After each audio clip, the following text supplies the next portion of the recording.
Video like जरूर कर लीजिए और ऐसे वीडियो लगातार फ्री में पाने के लिए चैनल को तुरंत सब्सक्राइब कर लीजिए और बेल आइकन को जरूर टैप कर लीजिए ताकि आगे भी सारे वीडियो आपको मिलते रहे। यूट्यूब में फॉलो करते हैं तो प्लीज ये वाला फ्री टेलीग्राम चैनल जरूर ज्वाइन कर लीजिएगा। सारे नोटिफिकेशन सारे अपडेट यहीं पे आते हैं, ध्यान रखिए। नमस्कार दोस्तों, यूपी पीसीएस प्री 2025 को लेकर के आपकी पूरी तैयारी कंप्लीट हो चुकी होगी और कल एग्जाम होना है। गनीमत है कि इस बार सेंटर अपेक्षाकृत नज़दीक है, जैसे कि आरओ और यूपी ट्रिपल एससी पीईटी के एग्जाम में हुआ था। उस लिहाज से अगर देखेंगे तो फिर भी सेंटर ठीक ठीक स्थिति में है। तो अब तैयारी पूरी हो चुकी है, आपको एग्ज़ाम देना है। एग्ज़ाम देने से पहले कुछ चीज़ें आपको समझ के चलना चाहिए जिससे कि चीज़ें आसान होगी। देखिए, अब यहाँ पर जो पीसीएस का एग्ज़ाम होने वाला है, इसमें शुचिता के लिए कुछ कदम उठाए गए। शुचिता मतलब कि पेपर लीक ना हो, अच्छी तरीके से पेपर संपन्न कराया जाए। कंट्रोल रूम में स्क्रीन की संख्या भी बढ़ा दी गई। स्क्रीन की संख्या बढ़ाने का क्या तात्पर्य है कि अब नकल करने के लिए या फिर नकल माफियाओं पर विशेष नज़र रखी जाएगी।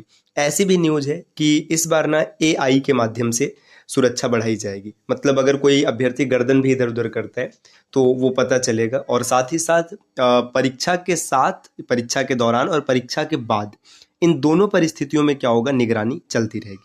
तो पढ़ते हैं पूरे न्यूज़ को ध्यान से ताकि एक एक चीज़ों को अच्छे से समझ पाएँ। देखिए, यहाँ पर एकदम साफ साफ बताया गया कि उत्तर प्रदेश लोक सेवा आयोग यूपी पीएससी की सम्मिलित प्रवर अधीनस्थ सेवा जो पीसीएस की प्रारंभिक परीक्षा 2025 है में हर परीक्षा केंद्र पर सेक्टर मजिस्ट्रेट के साथ इंस्पेक्टर की भी तैनाती होगी। इनके साथ पुलिस कर्मियों की संख्या भी 2 से 3 गुना तक बढ़ाने का निर्णय लिया गया। आरओ प्रारंभिक परीक्षा 2023 का पेपर जो लीक हुआ था, इसके बाद आयोग की भर्ती परीक्षाओं की शुचिता के लिए कई कदम उठाए गए हैं। शासन की ओर से नियमावली तैयार की गई है। इसके तहत आयोग की परीक्षाओं में हर केंद्र में को एक सेक्टर के रूप में तब्दील कर दिया गया है। हर सेक्टर पर स्टैटिक के साथ सेक्टर मजिस्ट्रेट की तैनाती होगी। और पीसीएस की जो प्रारंभिक परीक्षा है, इसमें सेक्टर के लिए अलग से इंस्पेक्टर की भी तैनाती की जाएगी। मतलब पूरी व्यवस्था है कि पेपर लीक को पूरी तरीके से रोका जाए। अब देखिए, पुलिसकर्मी अभ्यर्थी की जांच गेट पर करेंगे। इसके बाद अगर कोई अभ्यर्थी प्रतिबंधित सामग्री परीक्षा केंद्र या परिसर में ले जाने में सफल रहा तो इसकी जिम्मेदारी पुलिस की रहेगी। इसके अलावा संबंधित थाने के प्रभारी लगातार पेट्रोलिंग करते रहेंगे। और जांच 2 स्तरों पर होगी। देखिए, केंद्र में अभ्यर्थी की 2 स्तर पर जांच होगी। पहला, गेट पर पुलिसकर्मी करेंगे और गेट पर एजेंसी के प्रतिनिधि अभ्यर्थियों का बायोमेट्रिक सत्यापन भी करेंगे। इसके तहत रेटिना का मिलान किया जाएगा। इसके बाद केंद्र परिसर में प्रवेश होगा। अब आगे देखिए, अभ्यर्थियों ने अगर अपनी गर्दन भी घुमाई तो अलर्ट होगा। यहाँ पे बताया गया आयोग का कंट्रोल रूम एआई तकनीकी से लैस है। इसकी मदद से परीक्षा कक्ष में अभ्यर्थी के किसी भी मूवमेंट पर अलर्ट आ जाएगा। यहाँ तक कि गर्दन भी हिलाई तो अलर्ट जारी हो जाएगा। आयोग की ओर से इसी अलर्ट के आधार पर एजेंसी को भुगतान भी किया जाएगा। आयोग के अफसरों के अनुसार कक्ष में 20 से 40 अभ्यर्थी होते हैं। ऐसे में लगातार हलचल स्वाभाविक है और यह सिस्टम इतना सेंसिटिव है कि हर हलचल का अलर्ट जारी करेगा। ऐसे में लगातार अलर्ट आते रहना। यदि किसी भी सेंटर पर अलर्ट नहीं आता है तो सतर्कता बढ़ा दी जाएगी। कुल मिला जुला करके एकदम कड़क वो होना है भाई। मतलब ऐसे समझिए ना कि जैसे पीछे चल रहा था वो चीज़ नहीं होगी। इस बार एग्जाम में ज़बरदस्त तो होगा और इसकी आवश्यकता भी है ताकि जो अभ्यर्थी अच्छा मेहनत कर रहा है उसके साथ अन्याय न होने पाए। देखिए, आपकी तैयारी लगभग डन हो चुकी है, तो तैयारी में अब कोई कमी नहीं रह गई है।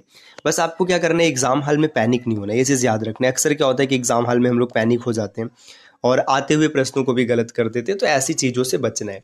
आपको जितना आता है उतने प्रश्न को सही से करना है। कोशिश करना है कि अगर आप 100-105 के आसपास प्रश्न सही कर लेते हैं, एक्यूरेसी अगर आपकी सही रहती है, तो फिर आगे तुक्का लगाने के चक्कर में ना पड़िए। हाँ, बाकी इससे कम, जैसे आप 80 पर अटक गए, 75 पर अटक गए, तो फिर भाई रिस्क तो लेना ही है, नहीं तो फिर कट ऑफ वैसे भी क्लियर नहीं होना है। तो कम से कम 100 से 105 का टारगेट सेट करना है। अगर इतना हो जाता है तो चीज़ें आपके लिए काफ़ी बेहतर रहेंगी। और आप अपनी तैयारी ढंग से कर लीजिए। मतलब अपना सामान, एडमिट कार्ड और तमाम चीज़ें जो है उसको साथ में लेके एकदम रेडी रहिए। कल टाइम से आपको एग्ज़ाम के लिए निकल जाना है। तो साथियों, अब यूपी पीसीएस प्री, इसका तो एग्ज़ाम कल हो जाएगा। इसके बाद अब अगर आपको मेंस की तैयारी करनी है या फिर आपने यूपी पीसीएस 2026 को टारगेट किया है, अच्छा 2026 का भी विशेष अता पता नहीं है, पीसीएस के अलावा लोअर पीसीएस जो यूपी ट्रिपल एससी के माध्यम से आते हैं, उस एग्ज़ाम की आप तैयारी कर सकते हैं। देखिए, अगर आपने लोअर पीसीएस को टारगेट किया है तो ज्ञान सर एजुकेशन एप्लीकेशन से कंप्लीट स्टडी मटेरियल का ग्रुप जरूर ज्वाइन करना चाहिए। प्रक्रिया बहुत ही सिंपल सी है।